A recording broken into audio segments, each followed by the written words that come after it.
Hi Eddie. Hi, Keith. Hi Eddie. You said yesterday that you need to do everything right tonight and then get some luck as well. How do you think you fared with that?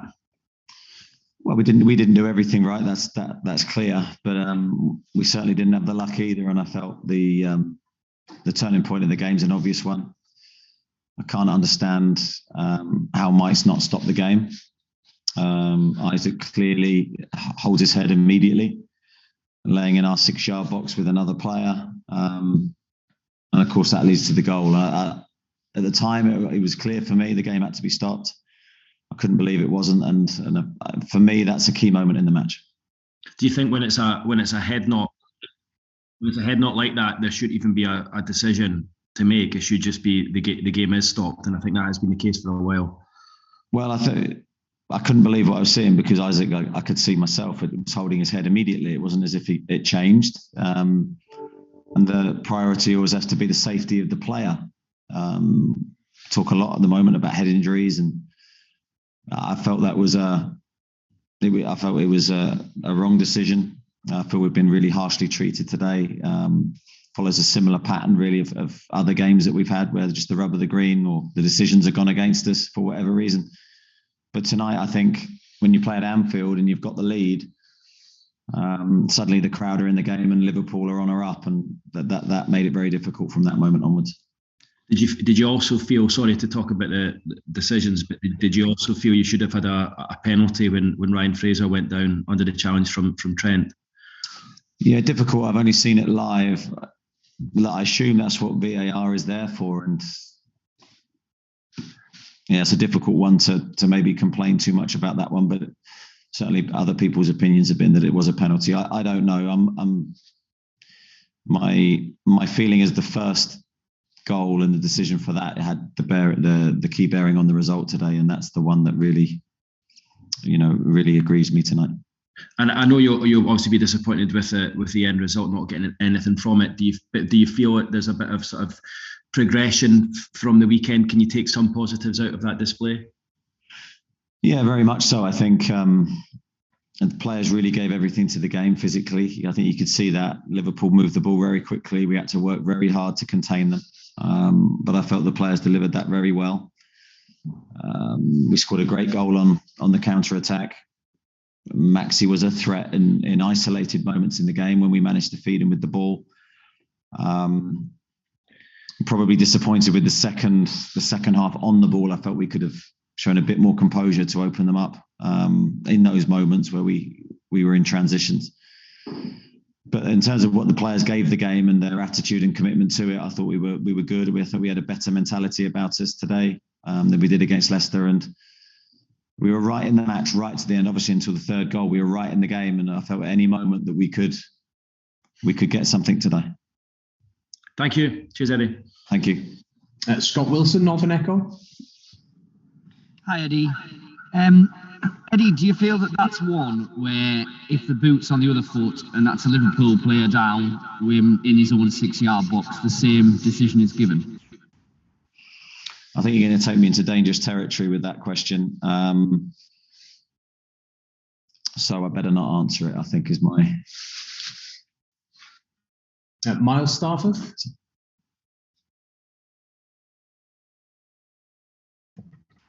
Hi, Eddie.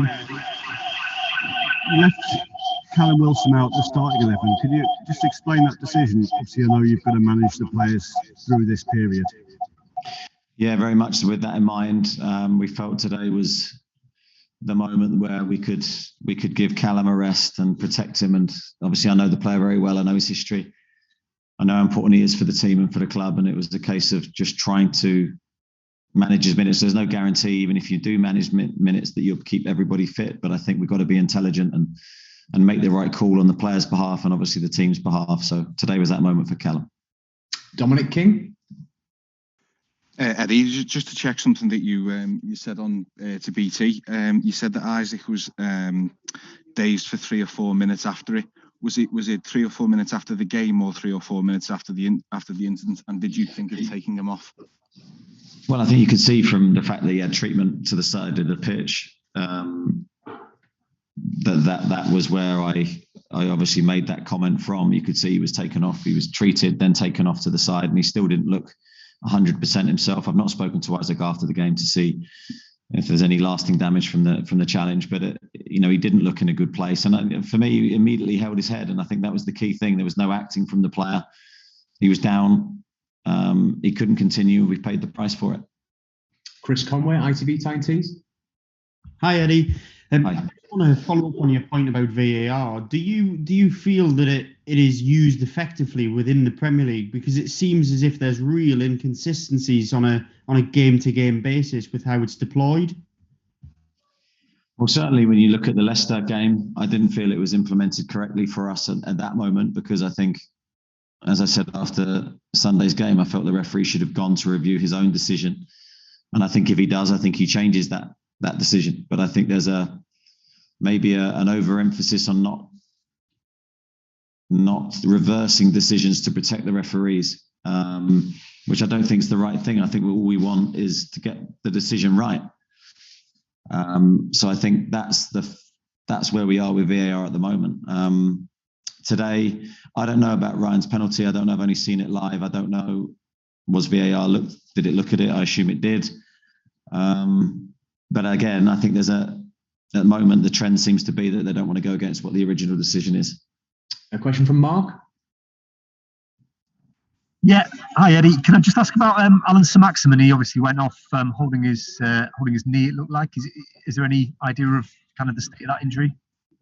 I don't know at this moment in time now. So with Maxi, I think he took a really nasty tackle. I don't know whether his injury is related to that tackle or it's more muscular. I've got no idea. I did try and speak to him as he came off, but didn't manage to get clear communication on what that was. So fingers crossed for him. He's such a big player for us. We don't want to lose him for any amount of time. And we'll take 4 more in this section. Chris Roth, The Athletic. Hi Eddie, on the same sort of theme about injuries, Jamal Lewis obviously went off in the first half. It looked muscular. Can you explain what that was and how bad that looks as well, please? It looks bad. It looks like a hamstring problem. I'm surprised with Jamal because he's obviously so athletic and he's been excellent in terms of his athletic work for us so far. So early in the game, I'm surprised, and obviously that was damaging to us to lose a sub so early in the match. Thought Matt Ritchie came on and was fantastic in his place, but certainly it's not the time of year for us to lose players. And fingers crossed, it's only Jamal that will probably go into the Christmas period now in any doubt. But obviously we need to check a few others that were carrying things today. Jordan Cronin, Newcastle World. Just on the central striker. What did you make his performance, and is that something you could look to do in the future, play him as a central striker? Is that Maxi, did you say? Yeah, Maxi, yeah, sorry. Yeah, Maxi I thought he was very good. I think he's obviously very different to Callum. He's the type of player that when he plays in that position, you need to feed him to feet, really. Obviously, that then brings in his dribbling. And I thought that the times where we did get it into his feet, I thought he looked a real threat and he worried them. But they were isolated. And I think the challenge for us was to get him the ball more. I thought he played very well. As I say, it's slightly different to Callum, but I still think it enhanced the team's performance. Alistair McGowan, BBC Sport. Hi, Eddie. I was just wondering whether you thought the decision today on the first goal there for Liverpool was maybe influenced by what happened with David De Gea a few weeks ago, where there was a goal given while he was lying on the goal line. Well, it shouldn't be. It should be made in isolation of what's happening at that moment. And as I say, immediately when I saw the incident, there was 2 of our players lying on the floor and one was holding his head, clearly. So for me, that game should have been stopped immediately because the focus should have been on Isaac's welfare. But not only that, we then have 2 players out of the game that would be defending that cross. And I think that's very unjust. And Lee Ryder from the Chronicle. Hi Eddie.